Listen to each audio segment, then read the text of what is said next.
Gautam sir हमारे साथ हैं, मेघा मेघा या गुप्ता। मेघा जी वीडियो ऑन करें। हाँ प्रियंका जी वीडियो ऑफ कर दीजिए। जी सर। हाँ वॉइस ऑन करिए, आवाज नहीं आ रही। Good evening sir. Good evening Megha ji, आप यू बिलोंग्स टू अलवर? जी सर। आपने एमकॉम किया है? जी sir. 68%, good. Thank you sir. अच्छा, हाँ, अच्छा, आप का जो है ना अलवर में एक बहुत फेमस सा वहाँ वो नाट्य मंच चलता है, उसका नाम क्या है, आपको पता है क्या? सर सॉरी सर, रिपीट करेंगे? अलवर में एक नाटक चलता है और वो जो है ना वहाँ पर नाटक मंडली बहुत बड़ी फेमस नाटक मंडली है। जी और सर। वो और वो जो है ना एक पर्टिकुलर पीरियड में जो है ना वो नाटक होता है वहां पर, उसका जी नाम सर। क्या है? सर राजा भर्तृहरि जी का नाटक होता है। जी गुड सर, और ये शायद दशहरे के बाद, रामलीला खत्म होने के बाद शुरू होता है। Good good good. चलो, एक आपके कॉमर्स से एमकॉम से रिलेटेड क्वेश्चन है। जीएसटी का स्टेट में और सेंटर में डिवीजन किस तरह से होता है? सर इसमें 3 तरह के टैक्सेस होते हैं, एक स्टेट जीएसटी, एक सेंट्रल जीएसटी और एक इंटीग्रेटेड जीएसटी। तो इसमें जो भी जीएसटी लगता है, अगर इंटर स्टेट मूवमेंट है तो आईजीएसटी लगेगा, और अगर इंट्रा स्टेट है तो सीजीएसटी और एसजीएसटी दोनों को, सेंटर और स्टेट को बराबर जाता है। अच्छा अच्छा, वो परसेंटेज कुछ है, कितना है वो लगभग? Sir equal 50-50। गुड। चलो, वो वैसे 9% है, वो 9% के करीब, 9% जाता है जी जो सर, भी वो होता टैक्स है। स्लैब्स हाँ, भी। जितना, हाँ, वस्तु के हिसाब से वो जो है ना जी डिवीजन अलग अलग। जीएसटी आने के बाद क्या आप ये समझते हैं कि सरकार को इससे लाभ हुआ है? जी सर, मुझे लगता है इससे जरूर सरकार को लाभ हुआ है, क्योंकि एक तो सर टैक्स इवेजन में कमी आई है, क्योंकि बहुत सारे लोग टैक्स ब्रैकेट में आ चुके हैं, तो टैक्स बेस वाइडन हुआ है। और सर दूसरा हमारा, जैसे कि हम देख रहे हैं लास्ट क्वार्टर में, मंथ में जीएसटी कलेक्शन भी बढ़ता जा रहा है। तो अच्छा सर मुझे लगता है कि इससे जरूर फायदा हो। अच्छा, एक आपको किसी इंस्टीट्यूशन में लगा दिया जाता है कि जो लॉस में चल रही है, तो उसके जी सर। क्या रीजन बताइए कि किस तरह से उसको प्रॉफिट में लाएंगे, आप किस तरह से कोशिश करेंगे कि उसको प्रॉफिट में आ जाए? चार सर चार या तीन जो है ना उसके बहुत पैरामीटर बताइए जिनकी वजह से आप उसको प्रॉफिट में ला सकते हैं। सर पहले तो मैं ये जानने की कोशिश करती हूँ कि उसकी लॉस में जाने की वजह क्या है, कि किस वजह से वो लॉस में जा गई है।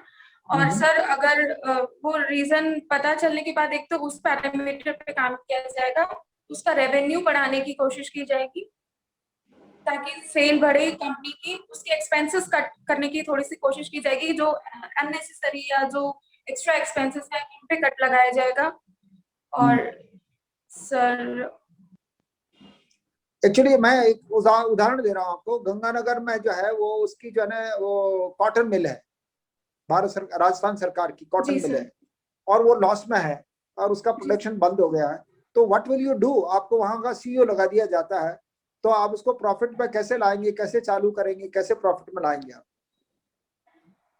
सर कॉटन मिल में एक तो सबसे पहले उसका रॉ मटेरियल का अगर कोई प्रॉब्लम है कि रॉ मटेरियल टाइम से नहीं आ रहा है, या ट्रांसपोर्टेशन कॉस्ट है ज्यादा लग रही है, तो हम उस पर ध्यान देंगे कि कैसे हम अपनी ट्रांसपोर्टेशन कॉस्ट को कम कर सकते हैं, या रॉ मटेरियल हमें कंटिन्यूअसली मिलता रहे एक स्टेबल रेट पे, और फिर कैसे हम अपने एक्सपोर्ट्स बढ़ा सकते हैं, या हम अपने प्रोडक्ट को डोमेस्टिक मार्केट में भी और एक्सपोर्ट भी कैसे बढ़ा सकते हैं, सर उस पर ध्यान दें। सर अगर चलो, फाइनेंसेस का भी।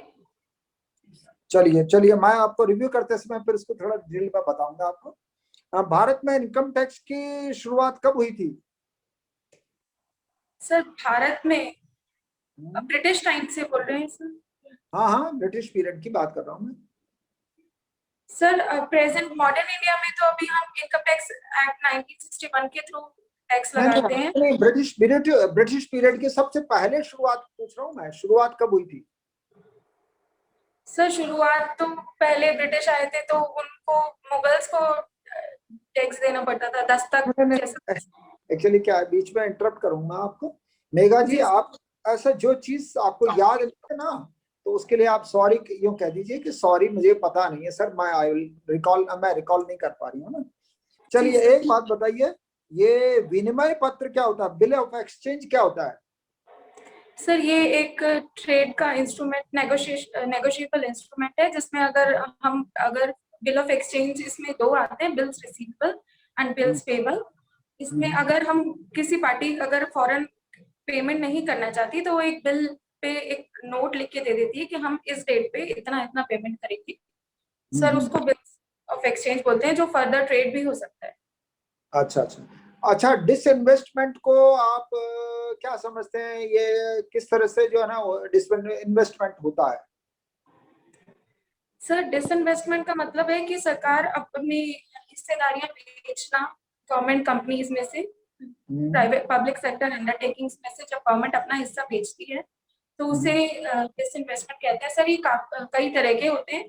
फॉर एग्जांपल स्ट्रेटेजिक डिसइन्वेस्टमेंट, जिसमें गवर्नमेंट एक मेजर अपना 51% से ज्यादा स्टेक्स सोल्ड कर देती है, तो वो स्ट्रेटेजिक डिसइन्वेस्टमेंट। सर एक कंप्लीट डिसइन्वेस्टमेंट होता है जिसमें 100% स्टेक से सोल्ड आउट हो जाता है। सर एक माइनर में होता है जिसमें कुछ पोर्शन हम सेल आउट करते हैं। अच्छा, एम एन रॉय ने एक सहकारी समाजवाद के लिए कहा था, सहकारी समाजवाद क्या समझते हो आप? सॉरी सर, बट एक बार इंग्लिश में repeat करेंगे? चलो, एक विनोबा विनोबा भावे का भूदान से आपका क्या मतलब समझते हो आप?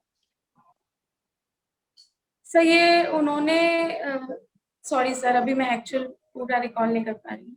विनोबा भावे का जो है ना भूदान, ये जो है ना, वो आपने सुना है, नाम तो ना सुना है ना?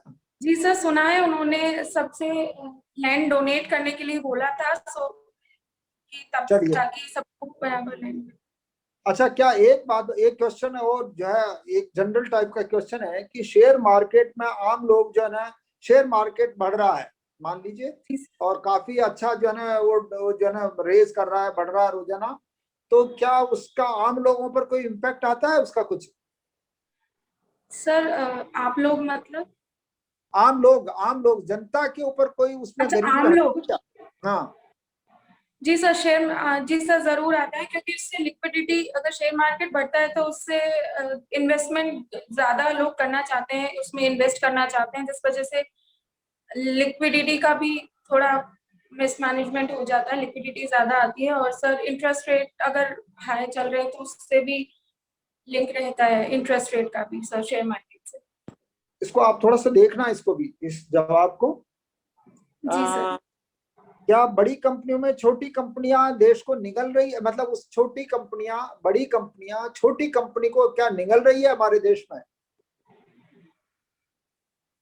सर मुझे ऐसे एक प्रॉपर तो नहीं लगता कि निकल रही है, क्योंकि सर उसके लिए कंपटीशन कमीशन ऑफ इंडिया भी है, जो प्रॉपर कंपटीशन के लिए, फेयर कंपटीशन को रेगुलेट करता है।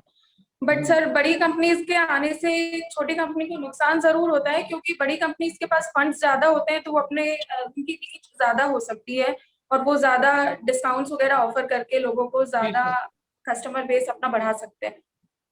चलिए, आपका रिव्यू कर लेते हैं। मेघा जी, आप जो है ना अलवर से रिलेटेड है, तो अलवर के बारे में आपसे जरा क्वेश्चन पूछे जाएंगे अलवर से। जी सर। तो आपका सबसे पहले तो कि एक तो जीएसटी का तो आपका बिल्कुल सही जवाब था। एक आपने प्रॉफिट, मैंने पूछा था कि एक कंपनी अगर जो है कॉमर्शियल गवर्नमेंट ऑफ इंडिया की या राजस्थान की कोई कंपनी है, या मतलब वो जो है संस्थान है, उसको प्रॉफिट में लाने के लिए क्या करोगे? तो जैसे वहां का जो है ना गंगानगर कॉटन मिल है ना, उसमें पहले तो ये देखेंगे कॉटन तो वहां अवेलेबल है, कॉटन गंगानगर में जो है ना कॉटन होता है, तो रॉ मटेरियल वहां अवेलेबल है। केवल आपका प्रोडक्शन जो है ना वो उतना शानदार नहीं है कि जिसके उस धागे जो बनता है ना वो, उसको सर वही आपको, मशीनरी, हाँ, टेक्नोलॉजी अपडेट हो तो वो अपडेट टेक्नोलॉजी हो को आप अपग्रेड करेंगे। और जी सर। दूसरा, वहां का स्टाफ ज्यादा है। नंबर टू, अगर स्टाफ ज्यादा है तो यू विल उसको रिड्यूस द स्टाफ, जी एंड सर, वो देन, रिड्यूस कॉस्ट। हाँ, रिड्यूस करेंगे उस स्टाफ को, और जितना जरूरत है उतना स्टाफ रखेंगे, और बाकी को कंपल्सरी रिटायर करेंगे। तीसरा, अगर वहां का कोई वेस्ट मटेरियल पड़ा है जो उसको जो है आप निकाल सकते हैं, उसको निकालकर पैसा जो है लिक्विडिटी आपके हाथ में आएंगे, जिससे आपको उसको प्रॉफिट में ला सके। क्योंकि ये आपको जो है ना कॉमर्स स्टूडेंट है, तो नेचुरली मैंने उस तरह का क्वेश्चन आपके लिए तैयार किया था। अच्छा, भारत में इनकम टैक्स का एक क्वेश्चन आपसे पूछा था कि ये कब शुरुआत हुई थी। 1860 में जो है, 1860 में ये आप लिख सकते हो उसको तो। जी सर। 1860 में ये जेम्स विल्सन की जो है ना सिफारिश पर ये जो है इनकम टैक्स की शुरुआत हुई थी सबसे पहले। और जेम्स विल्सन ने ये सुझाव दिया था कि 1857 की क्रांति ये जो हुआ है, उन्होंने तो गदर यूज किया था, लेकिन वो गदर नहीं था, स्वतंत्रता संग्राम था भारत का पहला स्वतंत्रता संग्राम बोलेंगे अगर आपको बीच में पूछ ले तो 1857 का संग्राम में जो खर्चा हुआ है उसकी पूर्ति के लिए उन्होंने ये सिफारिश की थी कि हमें इनकम टैक्स लगाना चाहिए। तो वो बड़े लोगों पर उस समय 1860 में ये इनकम टैक्स की शुरुआत हुई थी। ये बिल ऑफ एक्सचेंज का विनिमय पत्र कहते हैं इसको। बिल विनिमय पत्र को आपने कुछ तो सही बताया था, लेकिन ये विनिमय पत्र जो जैसे किसी को आपने जारी कर दिया आपको, तो आप दूसरी जिस कंपनी के नाम पर जारी किया है वो उसको वो देने के लिए बाध्य है कि उतना पेमेंट करेगी या वो सामान उसको वो प्रोवाइड करेगी। यदि उसमें जो है ना कुछ चेंजेज है तो वो उसको जो है ना डिस्काउंट वो लिख देगी कि इसमें इतना पैसा नहीं, इतना पैसे का मुझे माल पड़ा है तो उतना वो लिखेगी। लेकिन वो उसको माल विनिमय पत्र का मतलब ये है कि वो उसको प्रोवाइड करती है, दूसरी जगह उसको जारी कर दिया जाता है, तो दूसरे के नाम जिसको जारी किया जाता है वो उसको उतना माल या पैसा या व्हाटएवर में भी वो हुंडी की तरह है ये, लाइक हुंडी। हुंडी जो है ना, एक मैंने एम.एन. रॉय का जो है ना सहकारी समाजवाद के लिए पूछा था, ये मिश्रित अर्थव्यवस्था का सूतक मतलब द्योतक है, मिश्रित अर्थव्यवस्था। सही सर, मैंने आपसे वो पूछा था कि उसको इंग्लिश में क्या बोलते हैं। हाँ, ये सहकारी का मतलब कोऑपरेटिव मैनेज जो है सोशलिज्म, कोऑपरेटिव सोशलिज्म। हाँ, तो ये मिश्रित अर्थव्यवस्था, मिक्स्ड इकोनॉमी। मिक्स्ड इकोनॉमी आप मुझे पूछ लेते, कह देते ना इंग्लिश में बताइए तो मैं बता देता आपको, सॉरी। खैर आनी आप मैंने बोला था एक्चुअली, सॉरी मैंने वो या तो मैंने सुना नहीं होगा। तो वो मिक्स्ड इकोनॉमी जो है ना, नेहरू जी ने फिर इसको मिक्स्ड इकोनॉमी को बनाया, मतलब अडॉप्ट किया था, ताकि जो है ना हमारे देश में हम लोग ना तो पूरी तरह पूंजीवादी बने और ना सोशलिस्ट, बीच की व्यवस्था उन्होंने जो है अडॉप्ट की थी। विनोबा भावे के बारे में मैंने एक क्वेश्चन पूछा था। ये 13 से 15 मार्च 1930 को जो है ना इन्होंने इसको भूदान जो है यज्ञ की जो है संज्ञा दी थी, या भूदान जो है ना वो एक मिशन चलाया था, जिससे गरीबों में जिनके पास बहुत सैकड़ों बीघा जमीन थी उनको जो है ना लोग सजेस्ट किया गया कि वो लोग गरीबों में अपना भूमि का डिवीजन करें, जैसे यूं कह सकते हैं कि उससे लड़ाई ना हो, देश में शांति बने रहे, अपने आप जो है ना वो लैंड को दोनों दूसरों को गरीबों को दे दे, जिससे कि जो है लोग जो है आम लोग जो है आराम से मतलब रह सके। तो ये नेहरू जी के टाइम पर फिर ये चला था, और बाद में जो है ना कुछ जो है सीमा तक यूं कह दिया था, डिवीजन कर दिया था, इतनी सीमा से ज्यादा आप जो है लैंड कोई नहीं रह सकता, ये उसी समय निर्धारित हुआ था। शेयर मार्केट के बारे में एक क्वेश्चन पूछा था मैंने, तो ये आर्थिक रूप से जो ना जैसे आम लोग हैं, hello you are watching me? जी सर। आपको आपका सेटअप थोड़ा चेंज हो गया शायद। हेलो जी सर, मुझे तो आपकी, हाँ ओ सॉरी। तो मैं ये कह रहा था शेयर मार्केट में आम लोग जो अगर कोई शेयर नहीं लगा रहा है किसी में, तो उसका जो है कि कोई दूसरा बीच में डिस्टर्ब कर रहा है, कोई someone is disturbing us। Hello जी सर। हाँ, तो वो दूसरा उसका जो है ना आम लोगों पर कोई इम्पैक्ट नहीं आएगा, उसका पैसा जो है ना गरीब लोग हैं उनके कोई उससे अपलिफ्टमेंट नहीं होता है, उसका उसका जो है ना डेवलपमेंट नहीं होगा फाइनेंशियली। वो जो है ना शेयर मार्केट बड़े बड़े पैसे वालों में या मिडिल क्लास तक उसका इम्पैक्ट आ सकता है, लेकिन आम लोग जो बहुत गरीब लोग हैं, आम लोगों का उसका जो है ना कोई उससे सुधार नहीं होता, केवल मिडिल क्लास तक मान सकते हैं, जो इन्वेस्टमेंट कर रहा है उसके लिए फायदा है। जी सर, मैंने वही बताया था, जो इन्वेस्टमेंट उसमें इन्वॉल्व है उसमें, हाँ, जो इन्वॉल्व हो रहे हैं उनके लिए फायदा हो सकता है, बाकी के लिए नहीं। एक मैंने आपको पूछा था कि ये बड़ी कंपनियां छोटी कंपनियों को क्या निगल रही है या उसको जो है थोड़ा नुकसान पहुंचा रही है, तो आपने मैं ये आपका रिलायंस आपके सामने है, रिलायंस ने जियो का ही एक उदाहरण आप दे सकते थे कि जियो ने जो है ना दूसरी बहुत सारी कंपनियों को धीरे धीरे जो है ना वो उनको जो है ना डाउन कर दिया पोजीशन को। और तो ये आप इसका उदाहरण आप बता सकते हैं, क्योंकि आपका सारे क्वेश्चन मेरा, आप यू आर डूइंग जॉब कर रहे हैं क्या? नो सर, अभी नहीं। हाँ, तो आपके जॉब जो है ना आपका क्वेश्चन से सारे एमकॉम से रिलेटेड, जनरल स्टडीज के जो आजकल के जो कुछ हो रहा है उससे रिलेटेड, और आपके सब्जेक्ट से संबंधित, और आपके एरिया से संबंधित, 3 तरह के क्वेश्चन आपसे पूछे जाएंगे। तो मैंने आपके एजुकेशन से रिलेटेड क्वेश्चन आपके तैयार किए थे एनी हाउ। तो रिलायंस का आप इसका जो है ना आप उसका जवाब दे सकते हैं। सर मैं एक क्वेश्चन पूछना चाहती हूँ। हाँ हाँ, ऑफ कोर्स। सर जैसे आपने रिलायंस के बारे में पूछा था, तो क्या हम ऐसा नेगेटिव आंसर दे सकते हैं कि नहीं, ऐसा नहीं है। नेगेटिव देखिए, कोई भी नेगेटिव आंसर आपको नहीं देना है।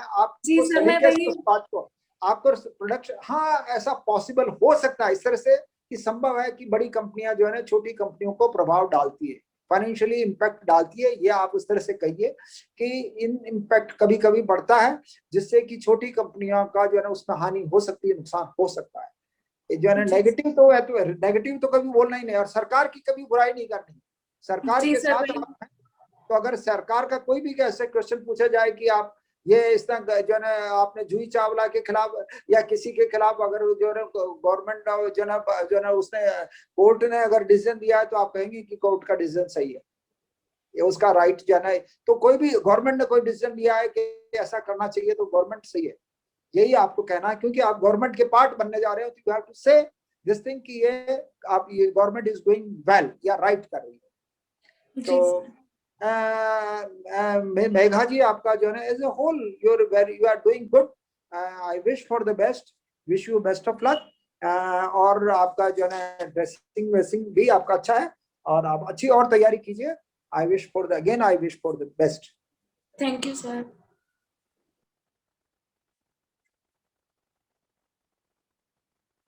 जी Rajesh sir.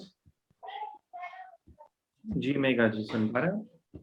Good evening sir. जी sir. Good evening. Alwar district से हैं आप? जी सर। मुझे बताइए, अलवर को एनसीआर में कब शामिल किया गया था?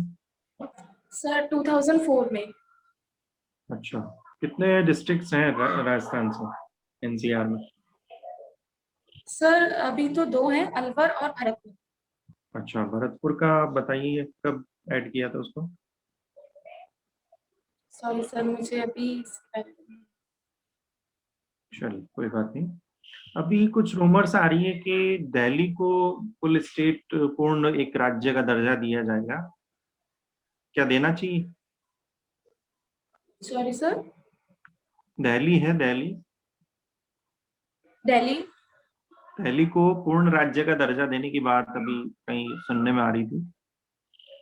तो अगर दिल्ली पूर्ण राज्य बनता है तो एनसीआर वगैरह ये शामिल होने चाहिए, अलवर और भरतपुर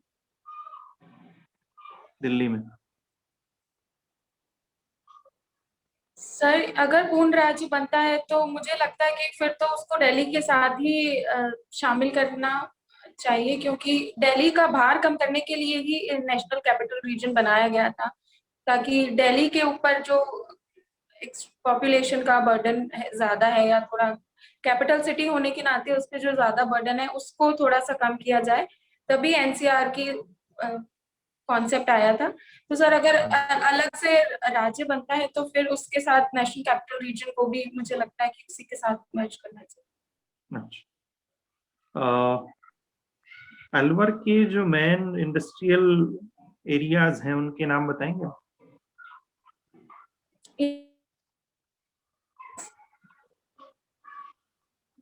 मेघा जी, नेटवर्क प्रॉब्लम है, आपकी आवाज नहीं आ रही। मैं इंडस्ट्रियल एरियाज, जी सर रिपीट करें। इंडस्ट्रियल एरियाज पूछना चाह रहा हूँ अलवर डिस्ट्रिक्ट के। सर एक तो नीमराना है, भिवाड़ी है, घिलोट है, खुशखेड़ा है। अच्छा, तो यहाँ पर कौन कौन सी इंडस्ट्रीज हैं यहाँ पर मेनली अलवर में? सर मेनली नीमराना और भिवाड़ी में जैसे ऑटोमोबाइल इंडस्ट्रीज है, और छोटे ऑटो पार्ट्स की भी है। अच्छा, जो यहाँ पर कंपनीज काम कर रही है, इंटरनेशनल कंपनीज, उनके नाम बताएंगे आप? सर डाइकिन है, टोयोटो है, मित्सुबिशी है, कोकुआ करके भी एक इंडस्ट्री है सर, जापानीज फॉर्म है। अच्छा, यहाँ पर कोई कोरियाई जोन भी है क्या अलवर में? जी सर। क्या नाम है उसका, कहाँ पर है? सर गिलोट में बनाया जा रहा है अभी। अच्छा, चलिए कोई बात नहीं। एक मत्स्य उत्सव आपने नाम सुना होगा, मत्स्य फेस्टिवल, जी सर। क्या जानती हैं इसके बारे में? सर ये मुझे एग्जैक्टली तो नहीं पता, बट मैं थोड़ा सा किस बिल्कुल, गैस जैसे कर। ये 2 या 3 दिन का फेस्टिवल होता है जिसमें अलवर की संस्कृति को कल्चरल फेस्टिवल की तरह सेलिब्रेट किया जाता है, ये 2 या 3 दिन का। अच्छा, कौन से महीने में सेलिब्रेशन होता है इसका? सर मैं श्योर नहीं हूँ, बट क्या मैं गेस कर सकती बिल्कुल कर हूँ? सकते हैं, नवंबर में। बिल्कुल सही बता रहे हैं, नवंबर में। कल्चरल और हेरिटेज जो यहाँ की है उसको शो करने के लिए। अच्छा, मुझे ये बताएंगे आप, गोरबंद क्या होता है? Sorry sir. गोरबंद। गोरबंद। जी। जी सर, गोरबंद एक ऊंट के गले में पहनाए जाने वाला एक गहना होता है, और ये एक लोकगीत की तरह भी गाया जाता है। अच्छा, ऊंट की सवारी की है आपने कभी? सर की तो है। अच्छा, ऊंट की सवारी करते हैं तो एक ऊपर एक आसन नुमा एक लगाया जाता है ऊंट की पीठ के ऊपर, उसको लोकल लैंग्वेज में क्या बोलते हैं, आप बता सकती हैं? सर डिस्टरबेंस था शायद नेटवर्क में, क्वेश्चन सुन नहीं पाई। क्या बोला आपने? सर क्वेश्चन नहीं सुना, और अच्छा, रिपीट। मैं पूछ रहा हूँ, ऊंट पर जब सवारी करते हैं तो उसके ऊपर जो आसन लगाया जाता है पीठ के ऊपर, उसको क्या बोलते हैं? सॉरी सर, मुझे ये कोई बात नहीं। तीज हमारे राजस्थान का एक प्रमुख त्योहार है महिलाओं से जुड़ा हुआ। जी सर। आपने कजली तीज का नाम सुना है कभी? जी सर। बताइए इसके बारे में। सर ये मेनली बूंदी में मनाया जाता है, और भाद्रपद कृष्ण तृतीया को मनाया जाता है सर, मेनली बूंदी में, वेरी, जिसे अच्छा, बड़ी और तीज या सातोड़ी तीज भी है। Very good. अच्छा, ये मेहंदी जो है राजस्थान में कहाँ पर होता है इसका उत्पादन, मेहंदी का? सर पाली के सोजत में होता है। इसके अलावा? इसके अलावा सॉरी सर। चलिए कोई बात नहीं।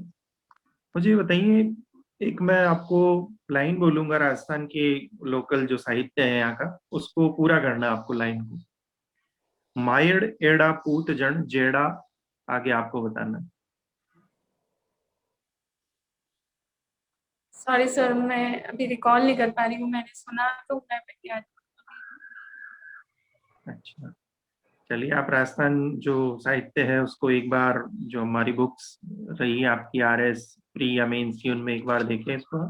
अ, और आप जैसे कुछ सिचुएशनल क्वेश्चन ले हम, आपको राजस्थान में अलवर में ही पोस्टिंग दी जाए तो आप महिला अपराधों को रोकने के लिए क्या प्रयास करेंगे? सर सबसे महिलाओं पहले से तो जुड़े। मैं स्ट्रीट लाइट्स लगवाना चाहूंगी, जहाँ जहाँ भी स्ट्रीट लाइट्स नहीं है वहां पर स्ट्रीट लाइट्स लगवाना चाहूंगी, ताकि कोई कहीं भी किसी भी जगह अंधेरा ना हो।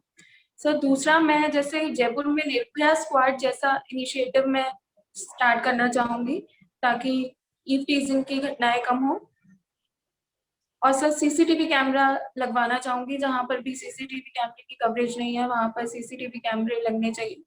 और सर फोर्थ सर, मैं कम्युनिटी पुलिसिंग जैसा इनिशिएटिव स्टार्ट करना चाहूंगी, जैसे एक राजस्थान पुलिस का एक पुलिस मित्र जैसा इनिशिएटिव, जिसमें लोगों को वॉलंटियर के तौर पे बुलाया जाता है और उन्हें ऐसी चीजों के लिए थोड़ी सी ट्रेनिंग दी जाती है ताकि वो अपराध को थोड़ा बहुत रोक सके। तो सर मैं ऐसे इनिशिएटिव्स लेना चाहूंगी।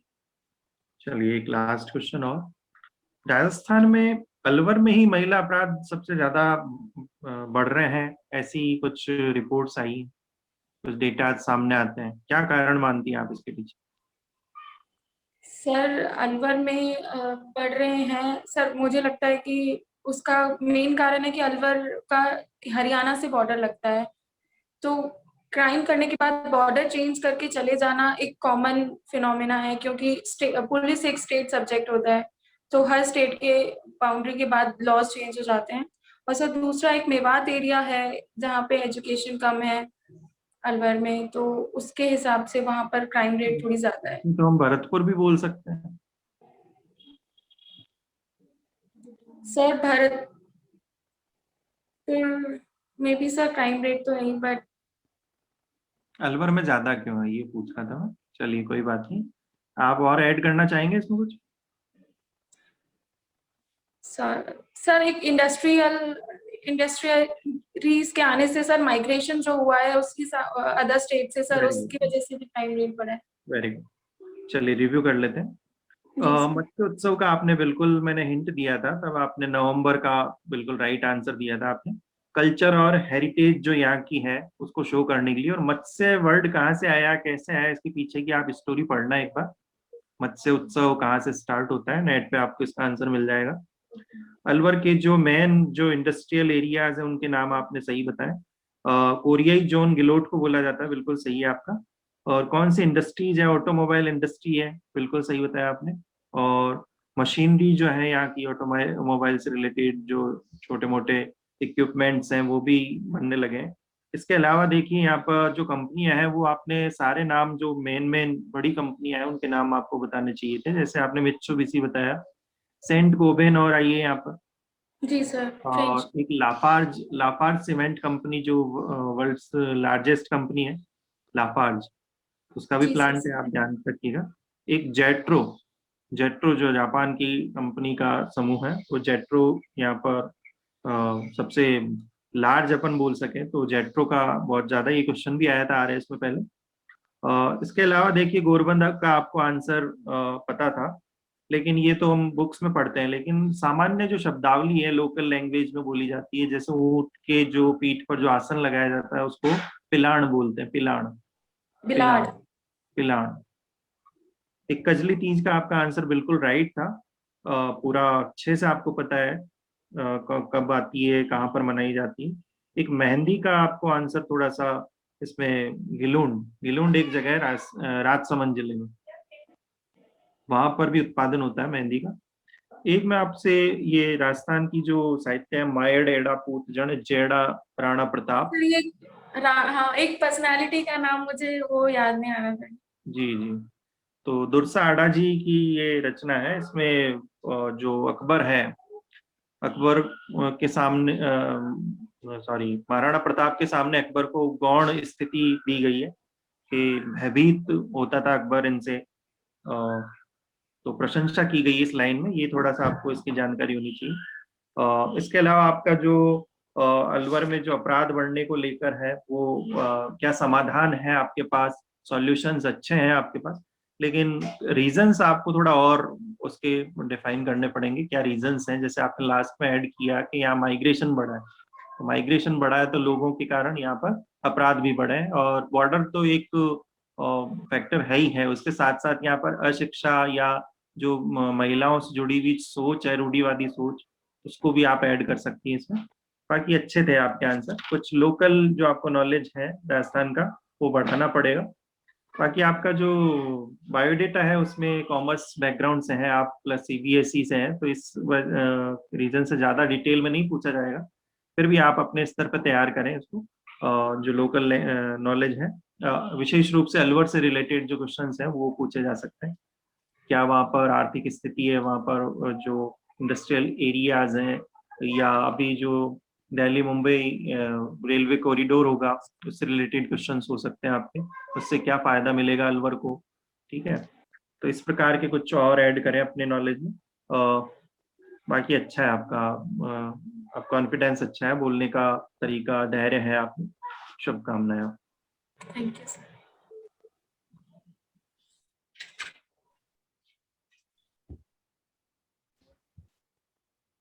जी Megha ji, good evening sir. Good evening. ये आपका सेकंड मॉक है इस बार? जी सर। ओके, अच्छा ये बताइए कि UNGA united nations general assembly में ईरान का वोटिंग राइट प्रोहिबिट किया गया, रोका गया। जी सर। आप बता सकते हैं क्या कारण है इसका?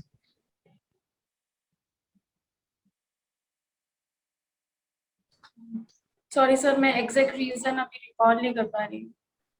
यूएनओ के बारे में बताइए। Sir united nations organization second world war 1944 में बना था, पहले लीग ऑफ नेशंस के नाम से जाना जाता था। इसमें सर 194 मेंबर कंट्रीज है। अभी कितने हैं?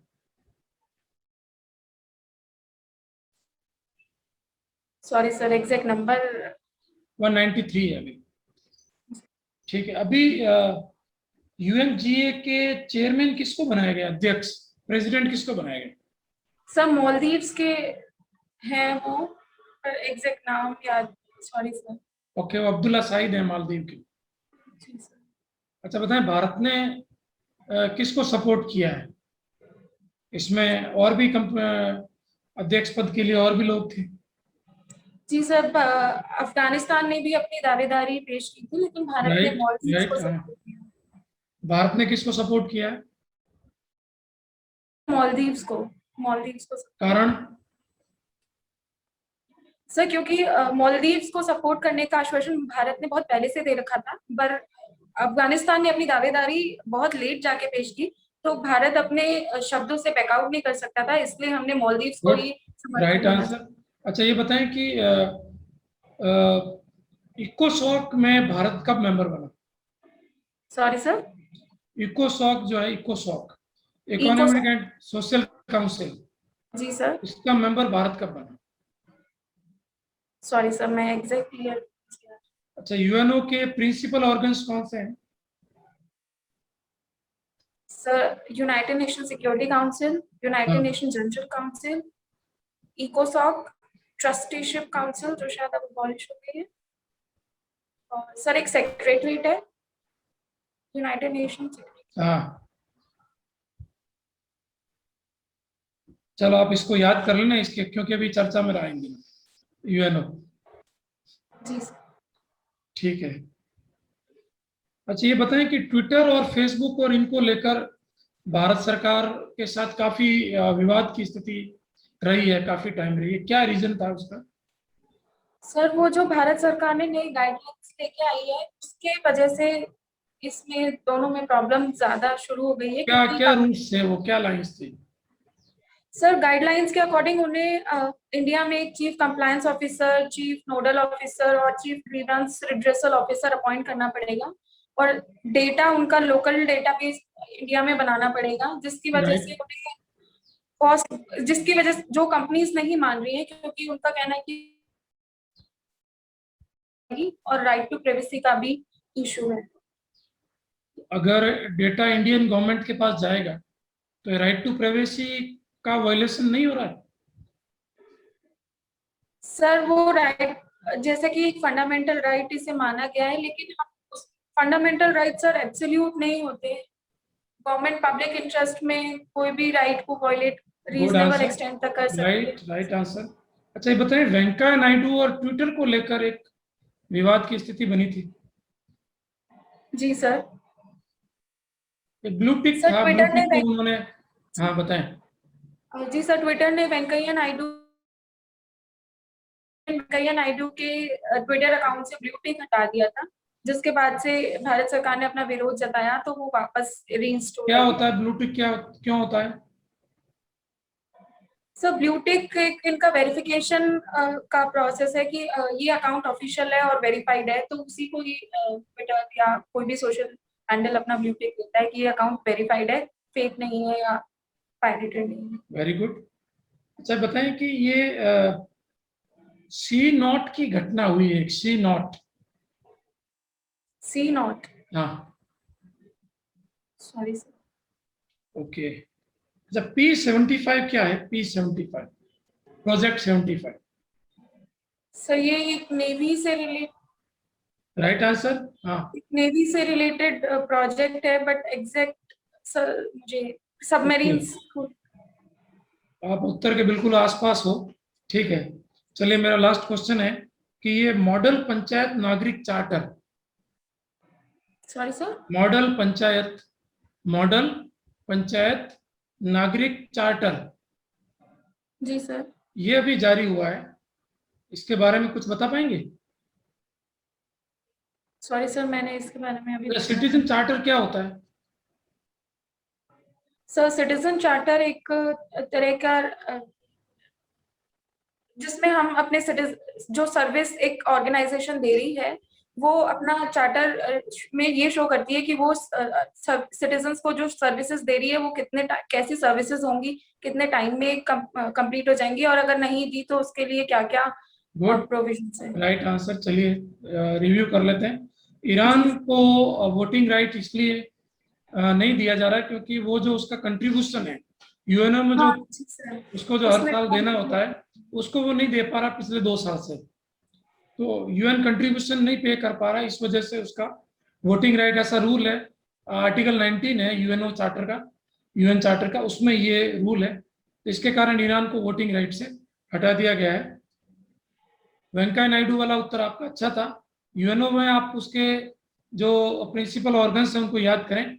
अभी इकोसॉक का भारत मेंबर बना है 4 देशों के साथ, जो 2024 तक भारत इसका मेंबर रहेगा इकोसॉक का।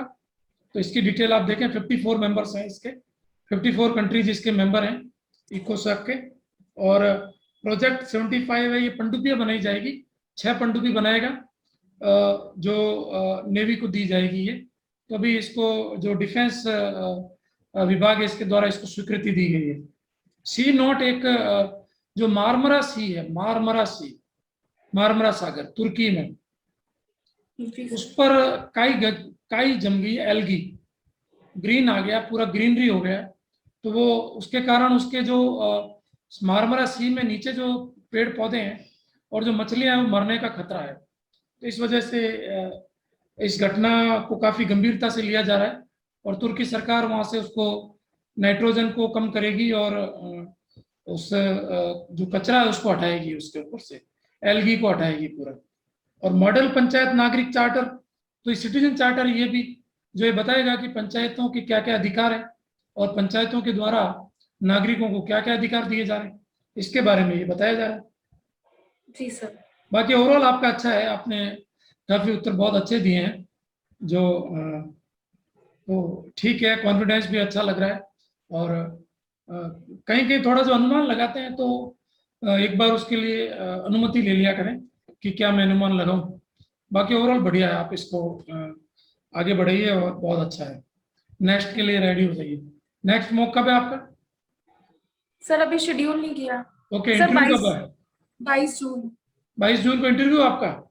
जी सर। ओके, तब तो आप बस अब आप तैयारी करिए, फाइनल इंटरव्यू की तैयारी करिए, क्योंकि जो डेट है उस डेट से 5-6 दिन पहले तो कोई मॉक देना ही नहीं चाहिए। अब आप अपनी पूरी जो आपको लगता है कि कुछ कमियां रहेगी उसको तैयार करिए। All the best. Thank you sir. बस अब आरएस अधिकारी के रूप में मिलते हैं आपसे। जी सर, बिल्कुल। ठीक है, शुभकामनाएं बहुत बहुत। Thank you sir. जी गौतम।